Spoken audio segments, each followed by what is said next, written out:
Hold on. Taking the slot of Renee Grebe, who had to leave early and generously offered me her slot. And your name and where My you live? name is George Ledeck. I'm a resident of Fairfax County in the district of Delegate Mark Sickles and Senator Adam Ebbin. I want to make and I'm speaking as an individual, I'd like to make a few quick comments in support of protecting our environment and natural resources. I think, as several speakers have already said, it's important to aggressively pursue measures to mitigate and adapt to climate change. Excuse me for 1 second. Diane Sure. Blaze is on deck. Go ahead. Sorry. It's important to aggressively pursue measures to mitigate and adapt to climate change. Climate change is a global crisis. It affects us in the United States and in the Commonwealth of Virginia. But it's important to do it in smart ways with respect to protecting our environment and natural resources overall. So please keep this in mind as you craft the relevant legislation.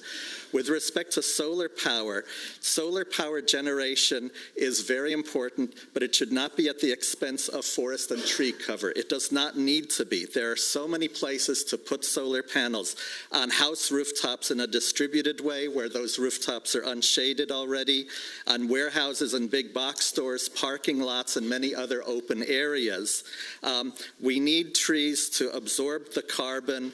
We need and mitigate climate change, and we need trees and forests also to adapt to climate change for the shade that they provide, the reduction of flooding and stormwater damage, and the wildlife habitat that they provide. So it's important to support solar power without having to clear trees and forests, so please check the legislation for that.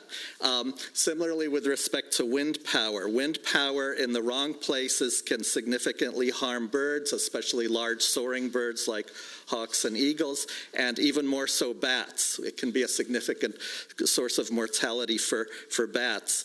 And there are ways to minimize that through good site selection, putting wind turbines in low-risk areas, and in how they're operated. There are various ways to operate them that significantly reduce bat mortality, for example. I have technical materials I can share on this. I've already shared them in the past with I believe Delegate Krizek and Sickles.